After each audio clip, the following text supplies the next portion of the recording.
This is commentary from Mosi Babundu. I am a master's level social worker. I worked in social work for 16 years, mainly in addictions counseling and sex abuse counseling in New York City and in South Carolina. This commentary is regarding the United States of America. We call ourselves the United States of America, but I think we're more like a loosely knit federation of states. We only seem to be united in war and inequality, racism, and hatred, systematic racism, entrenched, and it doesn't seem to want to go anywhere. Now, there's this big fight to bring oil sands or pipeline of tar sand, oil sands, whatever they call it, from Canada through the United States.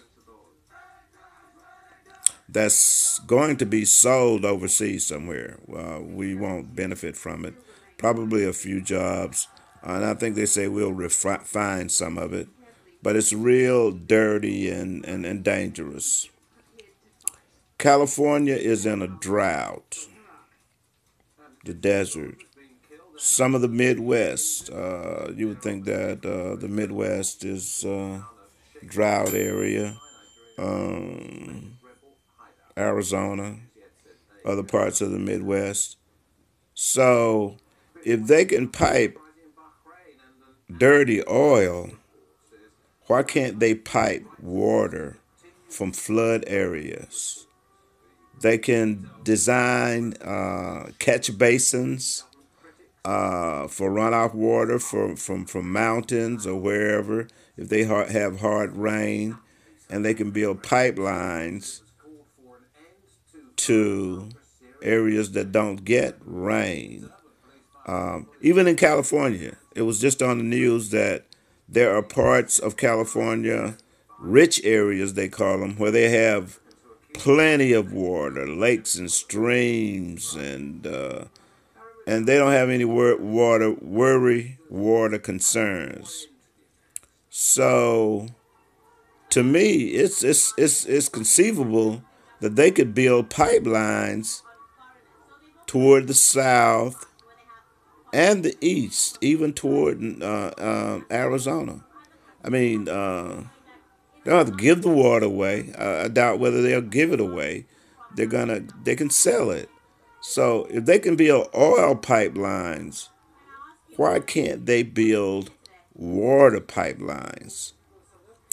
Why would Northern California and places further north of California where they get plenty of snow, plenty of runoff, plenty of flooding, why can't they solve this problem through piping water?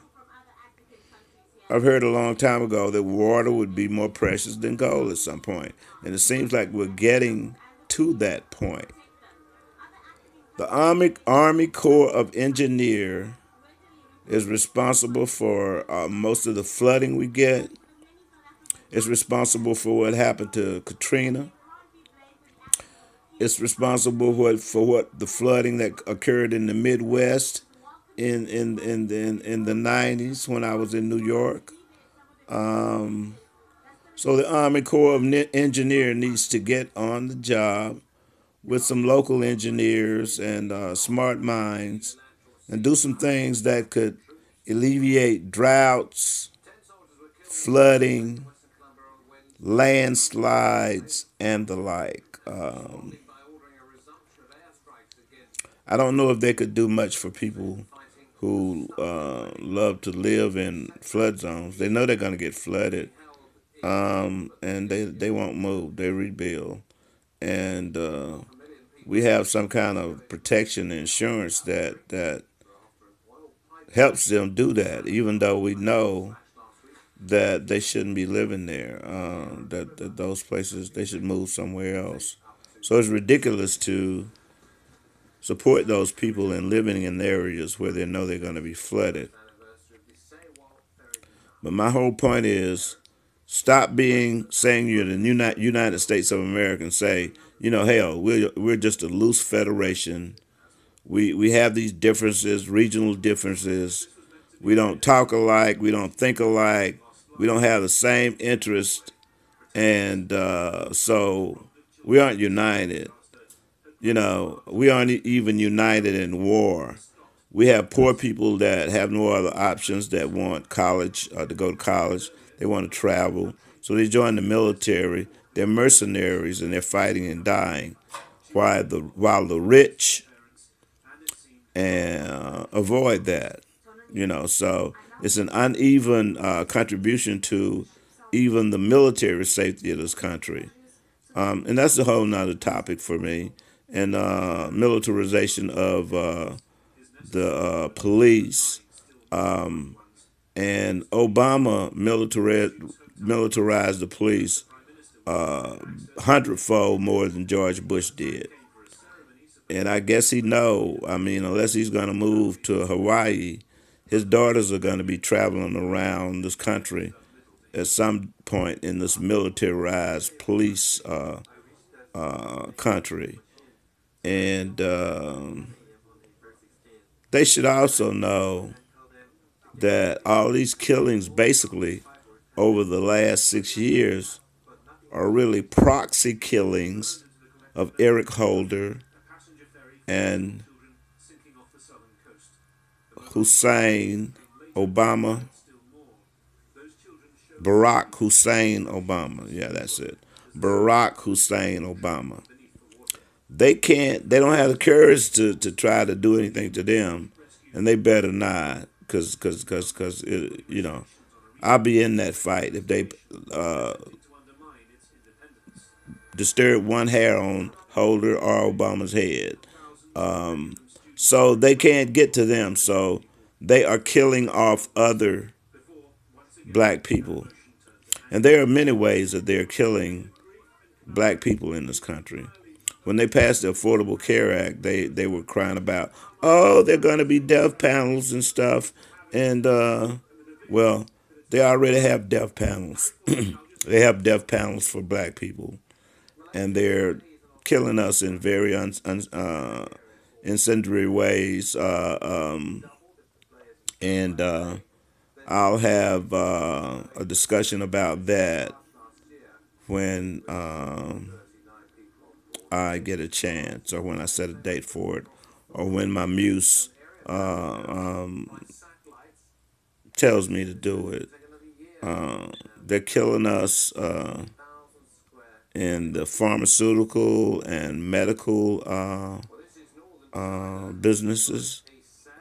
We don't get the same treatment medically, and that's something Obama could have done when he walked in the door. All his cabinet members that are over all this stuff, he could have put them in charge of mandating and making sure that things were fair and equitable all the way down the line. And they could have put things in place without congressional improvement, I think, to ensure that there's fairness and justice and stuff.